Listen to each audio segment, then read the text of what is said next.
சிவ வழிபாடு எந்த ராசிக்காரர்கள் எப்படி வழிபட வேண்டும் என்று இந்த பதிவில் காண்போம். மேஷ ராசிக்காரர்கள் மலை மேல் அமர்ந்த சிவனை வழிபடுவது நல்லது. குறிப்பாக திருவண்ணாமலை சென்று வழிபடலாம்.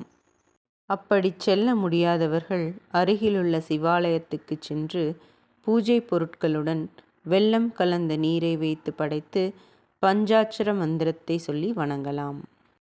ரிஷப ராசிக்காரர்கள் திருவானைக்காவல், கங்கை கொண்ட சோழபுரம், திருவாரூர் ஆகிய ஊர்களில் உள்ள சிவாலயங்களுக்கு சென்று வழிபடலாம். அப்படி செல்ல முடியாதவர்கள் அருகிலுள்ள சிவாலயத்துக்கு சென்று பூஜை பொருட்களுடன் தயிர் கலந்த நீரை வைத்து படைத்து பஞ்சாட்சர மந்திரத்தை சொல்லி வணங்கலாம். மிதுன ராசிக்காரர்கள் திருச்செங்கோடு, சிதம்பரம், காளஹஸ்தி ஆகிய இடங்களுக்கு சென்று வரலாம். அப்படி செல்ல முடியாதவர்கள் அருகிலுள்ள சிவாலயத்துக்கு சென்று பூஜை பொருட்களுடன் கரும்புச்சாறு வைத்து படைத்து பஞ்சாட்சர மந்திரத்தை சொல்லி வணங்கலாம். கடக ராசிக்காரர்கள் திருக்கடையூர், திருவானைக்காவல், வேலூர் ஜலகண்டேஸ்வரர் கோயில் சென்று வழிபடலாம். அப்படி செல்ல முடியாதவர்கள் அருகிலுள்ள சிவாலயத்துக்கு சென்று பூஜை பொருட்களுடன் சர்க்கரை கலந்த பால் வைத்து படைத்து பஞ்சாட்சர மந்திரத்தை சொல்லி வணங்கலாம்.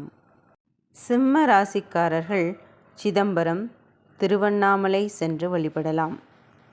அப்படி செல்ல முடியாதவர்கள் அருகிலுள்ள சிவாலயத்துக்கு சென்று சிவப்பு சந்தனம் கலந்த பாலால் அபிஷேகம் செய்து பஞ்சாட்சர மந்திரத்தை சொல்லி வணங்கலாம்.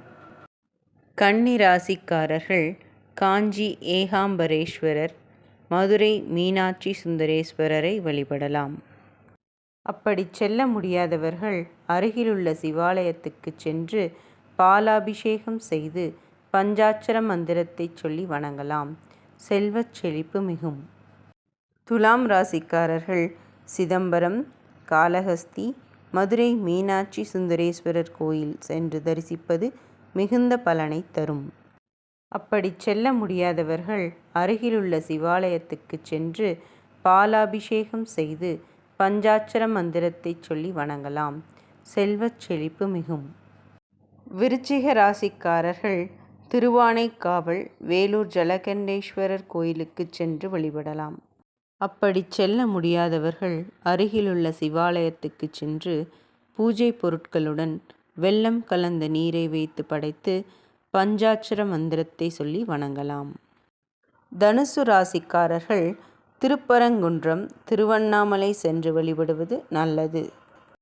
அப்படி செல்ல முடியாதவர்கள் அருகிலுள்ள சிவாலயத்துக்கு சென்று பாலில் குங்குமப்பூ கலந்து அபிஷேகம் செய்து பஞ்சாட்சர மந்திரத்தை சொல்லி வணங்கலாம். செல்வச் செழிப்பு மிகும். மகர ராசிக்காரர்கள் காஞ்சி ஏகாம்பரேஸ்வரர் கோவிலுக்கு சென்று வழிபட்டால் சிறப்பான பலன்களை அடையலாம்.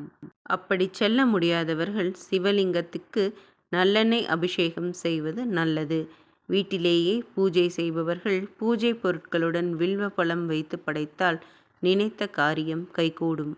கும்ப ராசிக்காரர்கள் சிதம்பரம், காளஹஸ்தி ஆகிய சிவஸ்தலங்களுக்கு சென்று வழிபட்டால் உற்சாகம் தரும் செய்திகள் உங்களை வந்தடையும்.